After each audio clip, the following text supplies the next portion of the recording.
ہونی چاہیے کہ جس کی بنا پر اللہ کا رسول ہدایت کا چراغ کہہ رہا ہے۔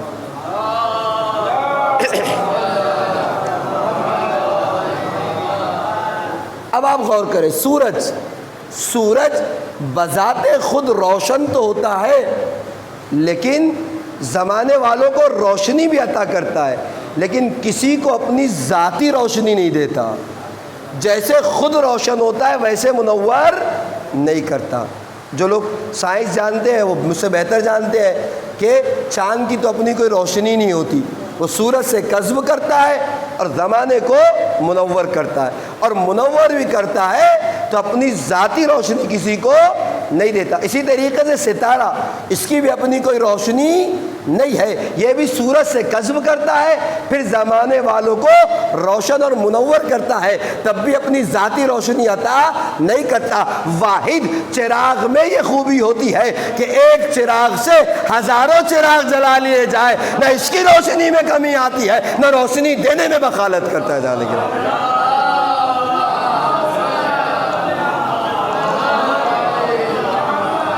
اسی لیے اللہ کے رسول نے کہا ان الحسین مصباح الہدی، واحد چراغ میں خوبی ہے کہ ایک چراغ سے ہزاروں چراغ جلا لیے جائے، نہ اس کی روشنی میں کمی آئے گی نہ روشنی دینے میں بخالت کرے گا۔ اللہ کے رسول جانتے تھے یہ ہدایت حسینی ہے جس کا آغاز ہو گیا ہے، زمانے بیت جائیں گے، صدیاں گزر جائے گی، سب کچھ ختم ہو سکتا ہے، ہدایت حسینی ختم نہیں ہو سکتی۔ آپ کہہ رہے ہیں شمع سے شمع جلے سلسلہ جاری رہے۔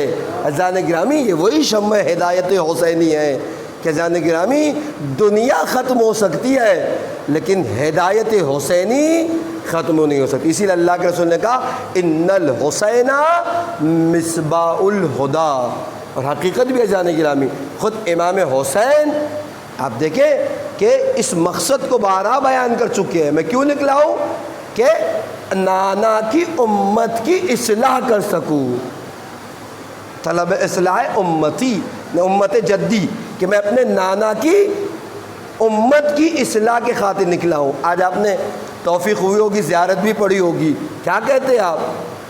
بدل مہجتہ کیوں لیستنقذ عبادک من الجہالت وحیرت الضلالہ۔ اے آقا حسین، آپ نے اپنی قربانی پیش کی، آپ نے اپنے خون کو دیا، کیوں؟ تاکہ پروردگار تیرے بندوں کو جہالت اور جہالت کے ساتھ ساتھ عزیزان گرامی گمراہی کی حیرانی سے باہر نکالے۔ امام حسین کی قربانی عزیزان گرامی، اور یقین مانیے امام حسین نے، آپ دیکھیے دعوتیں بھی جو امام حسین نے دی کربلا سے پہلے وہ کئی قسم کی دعوتیں تھی۔ کبھی عمومی دعوت دی کچھ لوگوں کو اصحاب کو بھیج کر بلایا، اور کچھ لوگوں کو خصوصی دعوتیں دی۔ ہوتا ہے نا، ایک وقت ہوتا ہے آپ نے لا کے پوسٹر مجلس کا جو ہے قبرستان کے باہر لگا دیا کہ بھئی ہمارے گھر پہ مجلس ہے۔ یہ دعوت عمومی ہے، جو چاہے جس کا دل چاہے وہ مجلس میں تشریف لے آئے۔ کبھی آپ کیا کرتے ہیں، بچے کو بھیجتے ہیں فلاں چچا کو جا کے کہنا کہ کل ہمارے گھر مجلس ہے عزیزان گرامی، آپ تشریف لے آئیے۔ یہ ایک دعوت خصوصی ہوتی ہے، اور اس سے خصوصی دعوت یہ ہوتی ہے کہ نہ آپ پوسٹر لگاتے ہیں نہ آپ بچے کو بھیجتے، بلکہ خود جا کے کہتے ہیں چچا کل ہمارے گھر دعوت ہے، تشریف لائیے گا عزیزان گرامی۔ یہی تین قسم کی دعوتیں امام حسین نے بھی اپنائی۔ کیوں؟ مقصد کیا تھا؟ مقصد یہی تھا کہ لوگوں کو جہالت سے نکالے، گمراہی کے پریشانی سے باہر نکالے۔ عمومی دعوت دینے پر آئے تو کوفے والوں کو خط لکھا، بصرے والوں کو خط لکھا کہ آ جاؤ میں تمہیں ہدایت کرتا ہوں، آ جاؤ میں تمہیں جنت تک لے جاتا ہوں۔ اور کچھ دعوتیں ایسی تھی کہ جہاں امام حسین بہت بعد میں گئے، پہلے اصحاب کو بھیجا۔ زہر ابن قین، امام حسین نے کہا جاؤ زہر کو بلا لے آؤ، ہے نہیں؟ لیکن ہزاروں سلام ہادی برحق امام حسین کی ذات پر کہ جہاں جتنی گمراہی تھی اتنے ہی اہتمام سے دعوت بھی دی، ہے نہیں؟ عبید اللہ ابن حر جوفی خود امام گئے خدمت میں مکہ میں، کسی کو بھیجا نہیں، نہ اصحاب کو نہ اولاد کو نہ انصار کو، خود گئے جا کے کہتے عبید اللہ تمہارا ماضی بھی خراب ہے، تم صفین میں میرے بابا کے مقابل میں تھے، لیکن ہم تو ہادی ہیں، نہ ہم دشمن دیکھتے ہیں نہ جانے گرامی ہم اپنے جان کے دشمنوں کو بنی۔ ہمارا کام تو ہدایت کرنا ہے، جب بھی ہدایت کر لیں گے، جب بھی آ جائے گا تب ہدایت کرنے کے لیے تیار ہے۔ ہم تمہیں دعوت دیتے ہیں کہ ہمارے ساتھ چلو، ہمارے نقش قدم پر چلو، ہمارے ساتھ اپنے آپ کو قربان کر دو، وعدہ کرتا ہوں کہ کل میرے نانا رسول اللہ تمہاری شفاعت کریں گے۔ یہ ہدایت کسی کو بھیجا نہیں، خود گئے۔ کیا کہتا ہے عبید اللہ ابن حر جوفی؟ کہتا ہے آپ کو تلوار چاہیے، میں دینے کے لیے تیار ہوں، گھوڑا چاہیے، میں دینے کے لیے تیار ہوں۔ امام نے کہا یہ چیزیں تو بازار میں بھی مل جاتی ہے، نہ مجھے تیرے گھوڑے کی ضرورت ہے نہ مجھے تیرے تلوار کی ضرورت ہے، میں تو تیری تلوار اور گھوڑے کے لیے نہیں، میں تو تجھے نجات دینے کے لیے آیا تھا کہ پوری زندگی برباد کر دی ہے، ہمارا کام ہدایت کرنا ہے، راستے بتانا ہے، نجات دینا ہے، لہذا تجھ تک آ گیا ہوں تاکہ نجات دے دوں۔ لیکن خدا نے تیری قسمت میں نجات نہیں لکھی، دنیا میں بھی ذلیل ہوگا، آخرت میں بھی جہنم میں ڈال دیا جائے گا۔ یہ ہدایت ہے جان گرامی۔ اور میں نے کہا جہاں جتنا بڑا دشمن تھا اتنے اہتمام سے دعوت دی۔ مکہ میں عبداللہ ابن عمر خود امام کی خدمت میں آ کہتا ہے فرزند رسول میں نے سنا ہے کہ آپ جا رہے ہیں تو شہید ہو جائیں گے، آپ اجازت دیں کہ آپ کے سینے کا بوسہ لوں۔ سنا ہے رسول اللہ آپ کے سینے کا بوسہ لیا کرتے تھے۔ اب وہ کرے امام نے کیا کہا عبداللہ ابن عمر سے؟ کہتے بوسہ لینے کی ضرورت نہیں ہے، ہمارے ساتھ چل کے اپنے آپ کو نجات یافتہ بنانے کی ضرورت ہے۔ اب وہ کرے یہ حسین ابن علی کہ جو جان کے دشمنوں کو اپنے مد مقابل کھڑے ہونے والوں کو خود بڑھ بڑھ کے دعوت دے رہے تھے کہ آؤ میں تمہیں نجات دیتا ہوں، آؤ میں تمہیں بتاتا ہوں۔ اور حد ہو گئی ہدایت کے جانکامی۔ خود میں نے تو نہیں پڑھا کسی کتاب میں، ہمارے استاد کہتے تھے کہ باحیات ہے، کہتے ہیں کہ جب شمر خنجر لے کر سوار ہو گیا تھا سب کچھ جا چکا تھا، بس اتنی دیر باقی تھی کہ سر اور تن میں جدائی ہو جائے، تب بھی امام حسین نے کہا تھا اب بھی بخش دے، جنت کی ضمانت لیتا ہوں۔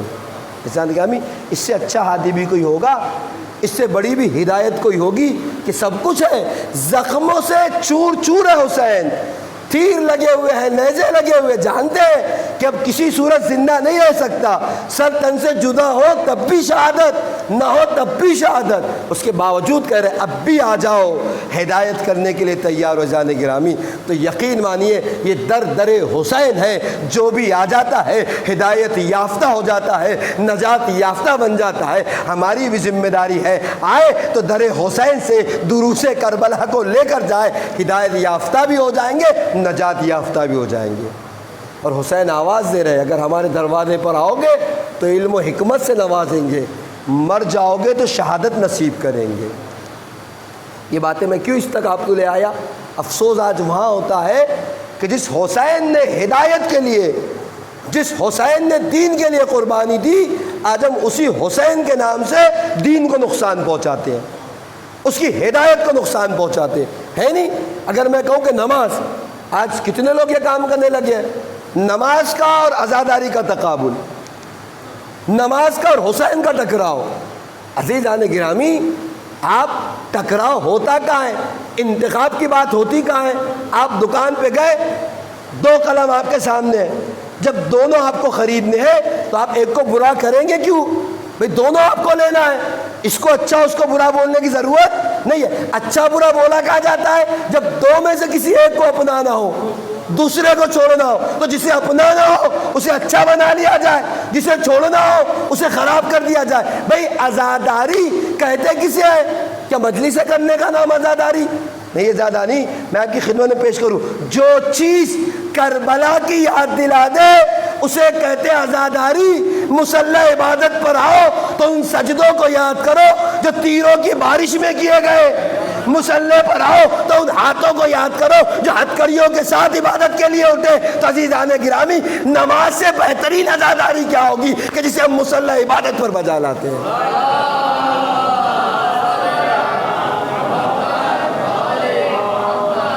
مجھے بتائیے عزاداری کی تعریف کیا ہے آپ کی نگاہ میں؟ یہ تعریف عزاداری کی نا کہ جو چیز بھی کربلا والوں کی یاد منا لے اسے ہم کہتے ہیں عزاداری. تو کیا نماز کربلا والوں کی یاد نہیں دلاتی؟ یہی تو نماز ہے. کبھی حسین کا سجدہ یاد دلاتی ہے، تو کبھی سید سجاد کی تکبیر یاد دلاتی ہے، تو کبھی زینب کا ذکر اور نماز شب یاد دلاتی ہے. تو جو چیز کربلا کو یاد دلا دے اسی کو تو عزاداری کہتے ہیں. پھر ہم آ کر اس میں کہیں کہ بھئی نماز کی تو قضا ہے، عزاداری کی قضا نہیں. اچھا اعتراض بھی کرتے ہیں، دلیلیں بھی لاتے ہیں، تو سر کہی ہے پیر کہی ہے. اب غور کر رہے کیا ہے؟ نماز کی تو قضا ہے، عزاداری کی قضا. آپ مجھے بتائیے جا کے، ایک مثال میں آپ کو دیتا ہوں. آپ کے گھر پہ 2 بل آئے، ایک لائٹ بل ہے اور ایک پانی کا بل ہے نہیں؟ لائٹ بل کی مدت ہے کہ 1 مہینے میں ختم ہو جائے گا، آپ کو بھرنا ہے ورنہ ایکسٹرا چارجز. پانی کی بل میں تھوڑا سا وقت ہے، 3 مہینے تک آپ بھر سکتے ہیں. آپ کو دونوں بل کو بھرنا ہے، آپ کون سا پہلے بھریں گے؟ کون سا بھریں گے؟ لائٹ بل نا، کیونکہ اس کی مدت کیا ہے؟ کم ہے. اگر مدت ختم ہو جائے گی تو چارجز بڑھ جائیں گے. پانی کے بل میں وسعت ہے، رک جائے. آپ کہتے ہیں نماز کی قضا ہے، اس کا مطلب کیا؟ نماز کی مدت کم ہے، عزاداری کی مدت زیادہ ہے. لہذا کیوں نہ ایسا کرے، نماز بر وقت، عزاداری ہر وقت. صلوات پر محمد و آل محمد.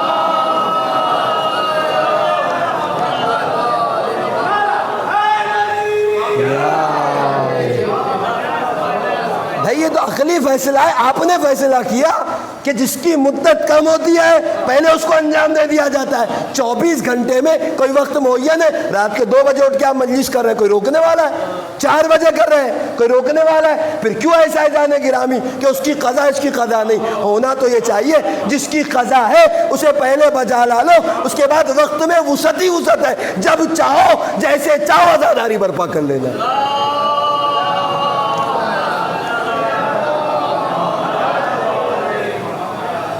غور کریں جانے گا. لیکن آج کیا ہو رہا ہے؟ جس حسین نے، میں نے یہ بات یہی سے پیش کی کہ جس زیارت اربعین میں آپ پڑھ رہے ہیں لِيَسْتَنْقِذَ عِبَادَكَ مِنَ الْجِهَالَةِ وَحَيْرَةِ الضَّلَالَةِ، کہ حسین نے قربانی اس لیے دی کہ لوگوں کو جہالت سے نکالے، اس گمراہی کی حیرانی سے باہر نکالے.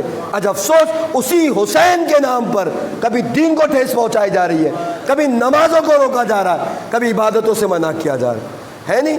اچھا آگے تقابل کریں گے، حسین افضل یا نماز افضل، عزاداری افضل یا نماز؟ میں کہا دلیلیں بھی ہے جس کا سر نہیں پیر نہیں. دلیل کیا ہے؟ دلیل یہ کہ رسول سجدے میں تھے اور حسین پشت رسول پہ آ گئے، تو ہوا کیا؟ حسین ہو گئے افضل، نماز ہو گئی مفضول. مجھے ہی نہیں کہنا کون افضل ہے کون مفضول، میں تو بس آپ کو دلیل پیش کر رہا ہوں. اس سے یہ کہیں بھی سمجھ میں نہیں آیا کہ کون افضل ہے کون مفضول ہے، لیکن اتنا ضرور سمجھ میں آیا کہ جو سجدہ 1 سیکنڈ 1 منٹ میں ہو جاتا تھا بڑا طولانی ہو گیا.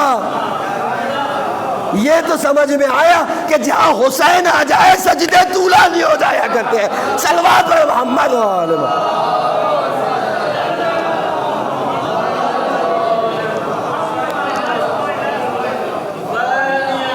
زندہ باد اللہ.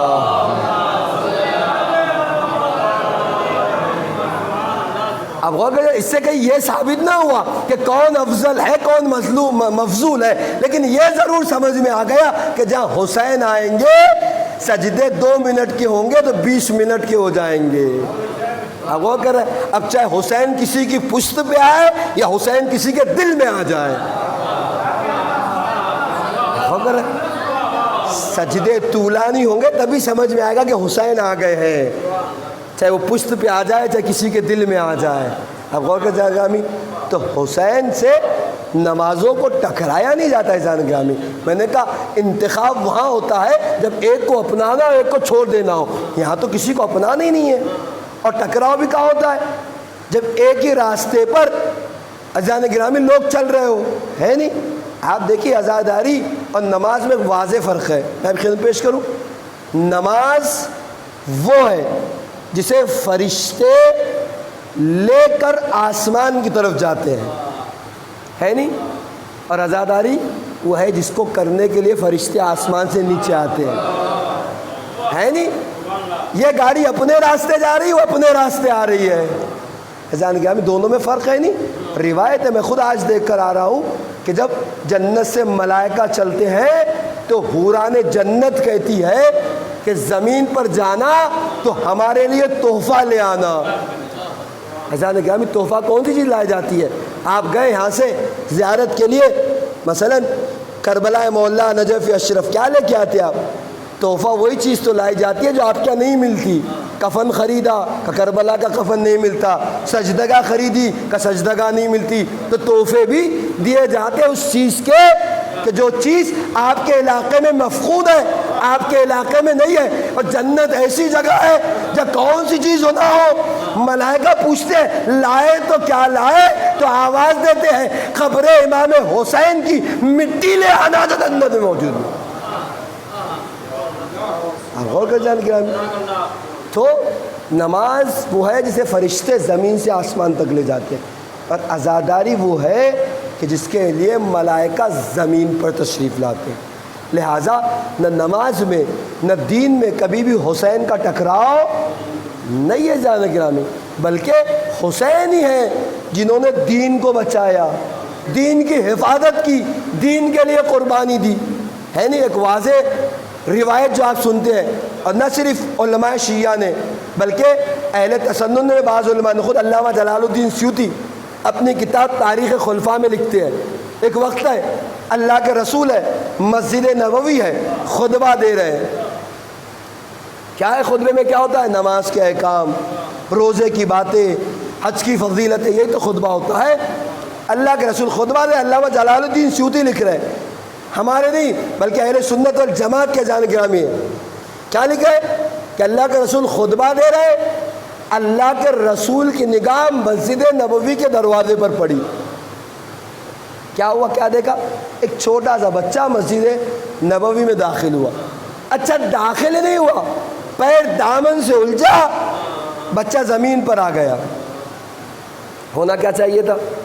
آپ بتائیے، فرض کیجیے دروازہ پیچھے کی طرف ہو، ایک بچہ آئے اور گر جائے، اور ہمارا مقصد یہ بھی ہو کہ ہم بچے کو اٹھوا دیں، ہم کہیں فلاں صاحب آپ اٹھا لیجئے، جناب آپ بچے کو سنبھال لیجئے۔ یہ تو ہے بھئی، اصحاب کا مجمع تھا، اللہ کے رسول چاہتے تو کہتے سلمان آپ اٹھا لو، ابو ذر آپ پڑ جاؤ، مقداد آپ سنبھال لو، لیکن تاریخ کیا کہتی ہے؟ اللہ کے رسول نے نہ جناب سلمان سے کہا، نہ جناب ابو ذر و مقداد سے کہا، بلکہ خطبے کو روکا، روکنے کے بعد آگے گئے، بچے کو آغوش میں اٹھایا۔ کیوں اللہ کے رسول ایسا کر رہے؟ کسی اور سے کیوں نہیں اٹھوایا؟ شاید رسول اللہ یہی سمجھا رہے تھے کہ جب بھی امامت کو ضرورت پڑتی ہے رسالت سہارا دیتی ہے، رسالت کو ضرورت ہے امامت سہارا بن جائے۔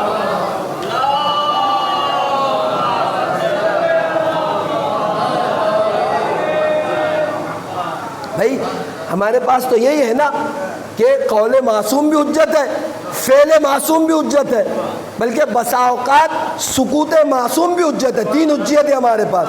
اگر کوئی بات اللہ کا رسول کہے تب بھی حجت کہ اللہ کا رسول کہہ رہا ہے، کوئی عمل اللہ کا رسول کر کے دکھلائے تب بھی حجت کہ اللہ کا رسول کر رہا ہے، اور کوئی کام رسول اللہ کے سامنے ہو، امام کے سامنے، امام خاموش ہو، اس کا مطلب غلط نہیں ہے تبھی امام خاموش بیٹھا ہوا ہے، تو یہ بھی حجت ہے۔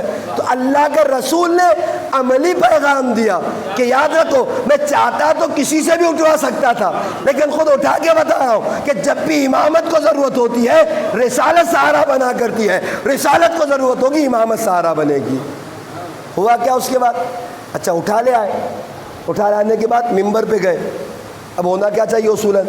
ٹھیک ہے ممبر پہ بٹھا لیتے، نیچے رکھ دیتے، لیکن ممبر تک لے کر گئے، اور لے جانے کے بعد اب اچھا گود میں لیے تھے، کوئی بات نہیں، گود میں لیے رہتے، لیکن ہوا کیا؟ خطبے کو چھوڑا، نماز کی باتیں چھوڑی، روزے کے احکام چھوڑے، حج کی فضیلتیں چھوڑی۔ کیا کہتے ہیں؟ ھذا حسین فعرفہ، یہ حسین ہے، اسے پہچانو۔ اذان گرامی کوئی اللہ کے رسول سے کہتا تو یا رسول اللہ آپ تو نماز کے احکام بتا رہے تھے، روزے کی تعلیم دے رہے تھے، حج کی فضیلتیں بتا رہے تھے، عجب نہ ہو اللہ کے رسول کہیں کہ یہی تو بات ہے، اب جو کہہ رہا ہوں اسے بھی سنو، ھذا حسین و فارفو، اس لیے کہ نماز بچے گی تو اسی حسین سے، روزہ ہوگا تو اسی حسین سے، حج باقی رہے گا تو اسی حسین سے۔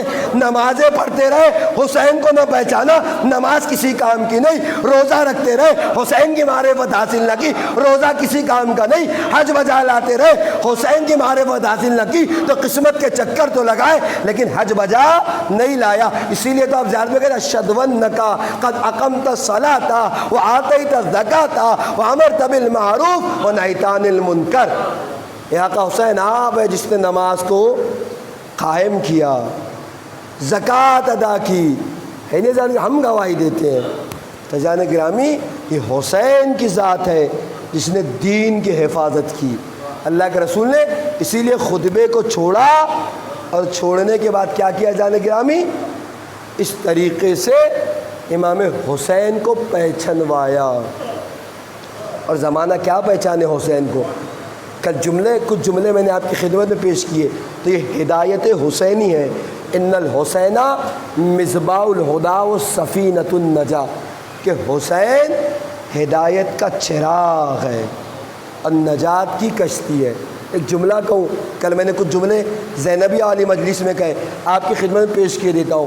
ایسا نہیں ہے کہ صرف ہدایت حسینی کا سلسلہ قائم و دائم ہے، بلکہ سخاوت حسینی بھی برقرار ہے۔ کوئی انکار کر سکتا ہے اس سے کہ سخاوت حسینی؟ اذان گرامی، سخاوت شروع کہاں سے ہوتی ہے، ختم کہاں ہوتی ہے؟ ایک انسان آنے کے بعد پیسہ کمائے، مال اور دولت جمائے، تبھی تو سخاوت کرے گا۔ اچھا کب تک کرے گا؟ جب تک زندہ ہے تب تک سخی، جس دن آنکھ بند ہو گئی، سانسیں رک گئی، سخاوت حاتم طائی بہت بڑا سخی تھا، کب تک تھا؟ جب تک زندہ تھا، جس دن مر گیا ہے نہیں۔ لیکن ہارے سخاوت حسینی پیدا ہو رہے ہیں تو کبھی فطر اس کو بالوں پر، وہ واقعے میں دہرا نہیں رہا ہوں، راہب کو اولاد، یہ سخاوت پیدا ہوتے برابر کی ہے، لیکن عالم بات کا کیا مر جانے کے بعد سخاوت حسینی ختم ہو گئی؟ نہیں نا۔ میں کل بھی کہا، ایک جملہ آپ کی خدمت کہہ رہا ہوں، میں ایک جگہ بیٹھا ہوا ٹی وی دیکھ رہا تھا، ویسٹرن میڈیا سے اینکر نے ایک غیر مسلم سے سوال کیا، یہ محرم کے سبیلے ماتم یہ دیکھنے کے بعد آپ کیا سمجھتے ہیں؟ مسلمان نہیں ہے، کیا کہتے ہیں پتہ ہے؟ Hussain is the rich man of the world. Hussain دنیا کے امیر ترین شخص کا نام ہے۔ اینکر پوچھتا ہے کوئی دلیل بھی ہے حسین کے امیر ہونے کی؟ کہاں دلیل بھی ہے؟ کہ دلیل کیا ہے؟ کہ میں دیکھتا ہوں جس حسین کے نام پر اتنا لٹا دیا جاتا ہے، خود حسین کتنا بڑا ہوگا۔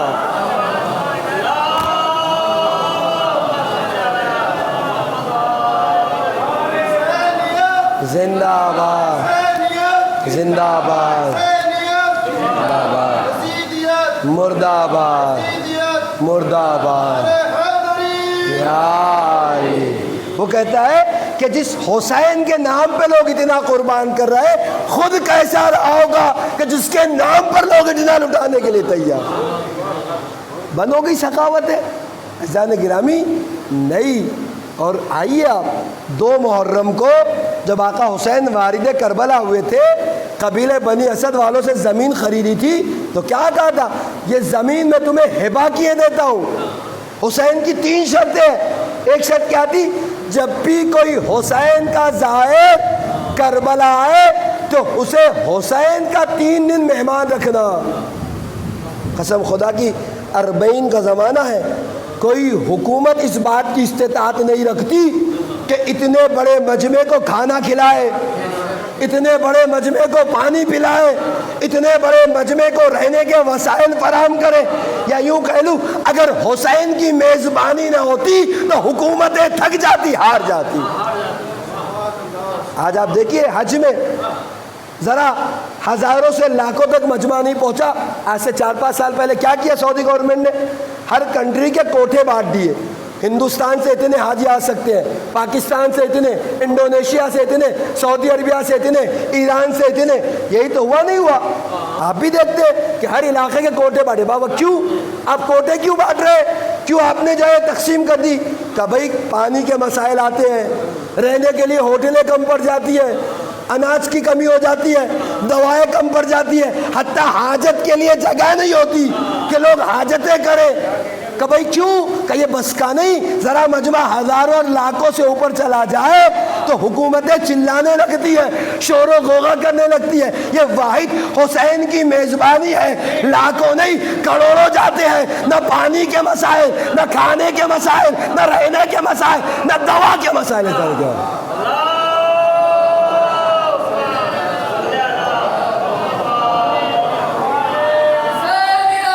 زندہ آباد، زندہ آباد، مردہ آباد، مردہ آباد، لعنت بے شمار لعنت۔ اب بتائیے تو صحیح، یہ حکومت عراق کے بس کی بات نہیں تھی اگر حسین کی میزبانی نہ ہوتی۔ ایسے لگتا ہے کربلا کی زمین وسیع ہو جاتی ہے اس لیے کہ حسین کی میزبانی ہے۔ اور حد ہے، میں نے کہا جہاں فطرتیں بدل دی جائے، عادتوں کو توڑ ڈالا جائے، اسے کربلا کہتے ہیں، ہے نہیں؟ ورنہ انسان کی فطرت، کل بھی کہا تھا شام کی خمسے والی مجلس میں کہ فطرت انسانی لینا سکھاتی ہے، دینا بہت کم سکھاتی ہے، جنبے دونوں ہیں، لیکن اکثر لوگ کیا کرتے ہیں؟ لینا جانتے، دینا نہیں جانتے۔ فطرت کے تقاضے ہیں، فطرت کی ڈیمانڈ ہے، نیچر کی ڈیمانڈ ہے، لیکن وار کربلا جانے گرامی جہاں لوگ لیتے نہیں دیتے ہیں، ہے نہیں؟ کھانے والے کو دوڑنا نہیں پڑتا، کھلانے والا پیچھے دوڑتا ہے کہ میرے موقف سے کھا لو، میری سبیل سے اٹھا لو، میرے ٹیبل سے لے لو۔ ورنہ دنیا میں لوگ کھانے کے لیے کیا کچھ نہیں کرتے، چوریاں کرتے ہیں، دوڑتے ہیں، جھگڑتے ہیں، لڑتے ہیں، کیوں؟ لینا چاہتے ہیں۔ لیکن کربلا نے مزاج بدل دیا، کربلا نے فطرت بدل دی، نہیں کھانے والا نہیں کھلانے والا دوڑے گا۔ صلوات پڑھے محمد و آل محمد۔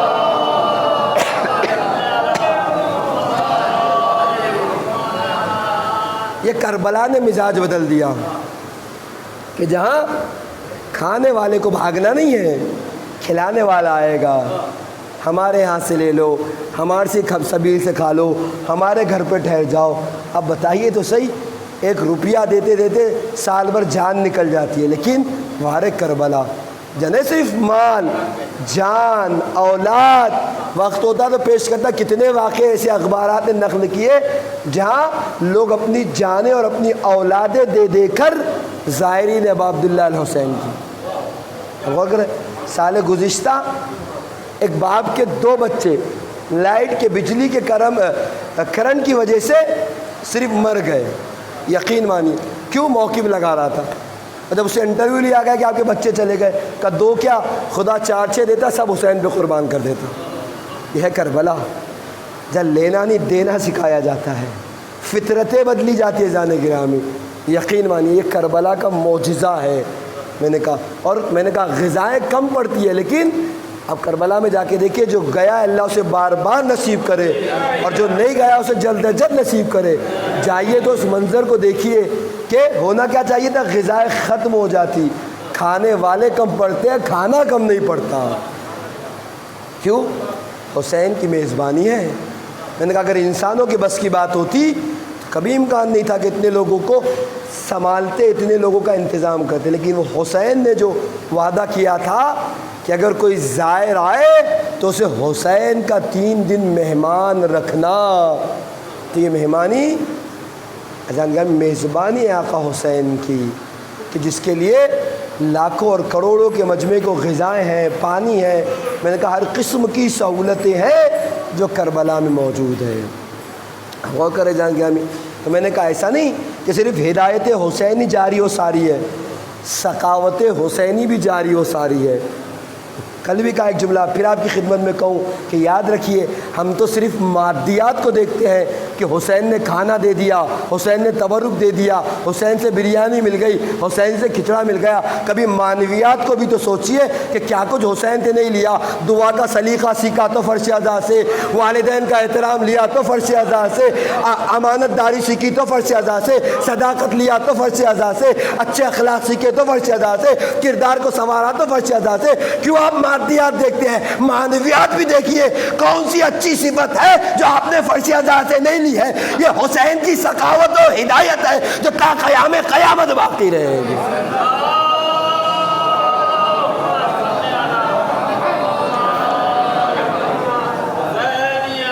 زندہ آباد، زندہ آباد،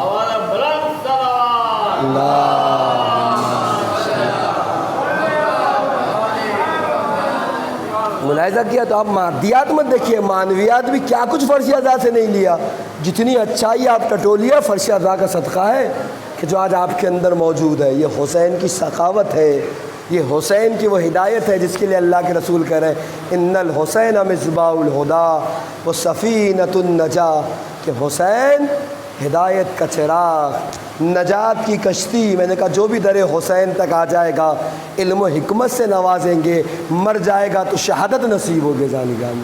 یہ صدقہ ہے در حسین کا۔ کل بھی جملہ کہا تھا، مجھے نہیں معلوم، بہت افسوس اس بات کا رہا کہ دوسرا سال بھی ایسا گزر گیا کہ ہم اپنے آپ کو کربلا نہ پہنچا سکے، اور کئی دن سے یہ بات اذیت پہنچا رہی تھی۔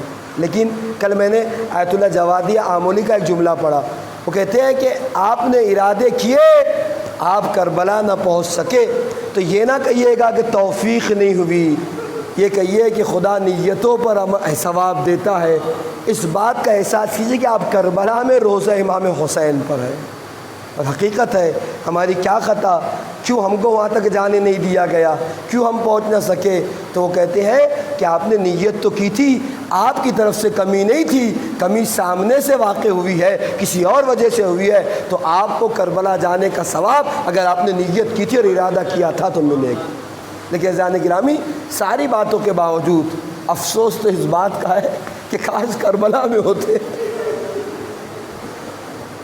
ثواب تو مل ہی جائے گا، ثواب کے لیے نہیں، کربلا تو کربلا ہے، ثواب لیتا اس لیے انسان کہ جنت تک پہنچ جائے، اس کربلا کے مقابلے میں جنت کا کیا تقابل۔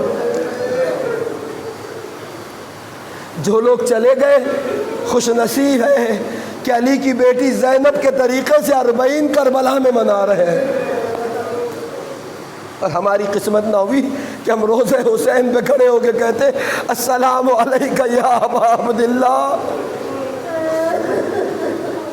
السلام علیکہ یا ابن رسول اللہ۔ اللہ اللہ مختل نے لکھا جب اسیروں کے لٹے ہوئے قافلے کو رہائی ملی، مختل کہتا ہے جب اماریہ آمادہ ہو گئی، بیبیاں چلنے لگی، مختل نے جملے لکھے جب یہ قافلہ چلا ہے 40 کا وہ دن تھا کہ جب بیبیاں کرب و بلا پہنچی تھی، لیکن ہاں بیبیوں سے پہلے جابر ابن عبداللہ انصاری ہے جو روزہ حسین کے پہلے ظاہر ہے کربلا میں آ چکے تھے، نابینا ہو چکے تھے، بہت کم آنکھوں سے دکھائی دیتا تھا، اپنے غلام سے کہتے ہیں فرات پہ غسل کیا، کربلا میں قبروں کے قریب آئے، غلام سے کہتے ہیں مجھے قبر حسین تک پہنچا دے۔ غلام کہتا آقا کچھ قبریں دکھائی دے رہی ہے، مجھے نہیں پتا حسین کی قبر کون سی ہے، کہ ایسا کرو مجھے قبروں کے درمیان کھڑا کر دو۔ تاریخ کہتی ہے غلام نے ہاتھوں کو پکڑا، جابر ابن عبداللہ انصاری کو قبروں کے درمیان کھڑا کر دیا، جابر نے آواز لگائی السلام علیکہ یا ابا عبداللہ، السلام علیکہ یا ابن رسول اللہ۔ جابر کا سلام کرنا تھا، قبر حسین سے آواز آئی وعلیکہ السلام یا امی جابر، اے چچا جابر آپ پر بھی میرا سلام۔ جناب جابر بن عبداللہ انصاری کہتے ہیں جہاں سے آواز آئی اسی قبر پہ مجھے پہنچا دو، ہاتھوں کو پکڑا، قبر حسین پہ اپنے آپ کو گرایا، زاروں قطار گریا کر رہے تھے۔ غلام کہتا ہے اے میرے آقا گرد اڑتی دکھائی دے رہی ہے، کہ کیسی گرد ہے، کیسے لگتا ہے قافلہ آ رہا ہے، ذرا غور سے دیکھ کے کچھ اور تو بتاؤ، کہ کچھ کالے پرچم ہے، کچھ اماریہ ہے۔ ابھی اسی عالم میں تھے، منادی نے آواز دی جابر قبر حسین کا چھوڑ دو، علی کی بیٹی زینب۔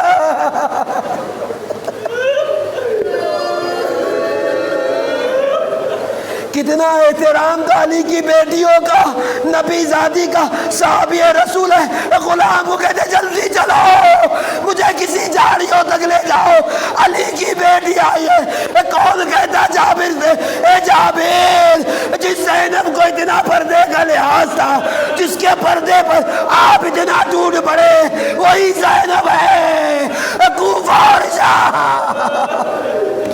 تماشا ہی ہوگا، شرابی ہوگی ہجوم، اجرکم اللہ 40 ارباب ازاں۔ 2-3 جملے اور سن لے، اللہ آپ کو کسی غم میں نہ رلائے سوائے غم کربلا کے۔ تاریخ نے لکھا شہزادی آئی، بھائی کے قبر کو دیکھا، اپنے آپ کو بھائی کی قبر پہ کیا گرایا، بیان کرنا شروع کر دیے، اے بھیا حسین آپ کی شہادت کے بعد، اے بھیا یہ بہن تازیانے کھا کے آ رہی ہے، اے بھیا بے مقدم و چادر کوفہ و شام کی راہ ہے، اے بھیا اپنی بہن زینب کو معاف کرنا، تیری امانت کو لے کر تو گئی تھی لیکن تیری امانت سکینہ کو نہ لا سکی، زندان شام کے حوالے کر۔ اللہ اللہ مجھے نہیں معلوم اسیروں کے قافلے نے یہ 40 کربلا میں کیسے منایا ہوگا، اور جب یہ قافلہ حسین کی قبر سے فرات کے قریب ابو الفضل العباس کی قبر پہ گیا ہوگا تو کیوں نہ سرکار وفا کا لاشا تڑپ گیا ہوگا، ارے میری بہنیں اس عمر میں ضعیف،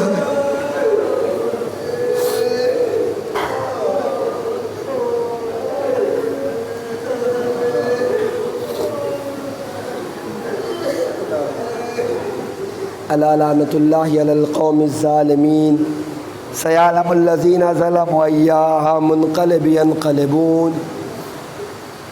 الہی بحق زہرا و بیہا و بالہا و بنیہا و سر المستودفی، یا پروردگارہ ہمارے آنسوں کو رومال شہزادی میں جگہ عنایت فرما، ہمارے آنسوں کو تسکین شہزادی کا ذریعہ قرار دے، قلب نازنین امام کو ان سے راضی و خوشنود فرما، امام کی دعاؤں میں ہمیں شامل حال فرما، غیبت امام میں اپنی ذمہ داریوں کو پورا کرنے کی توفیق کرامت فرما۔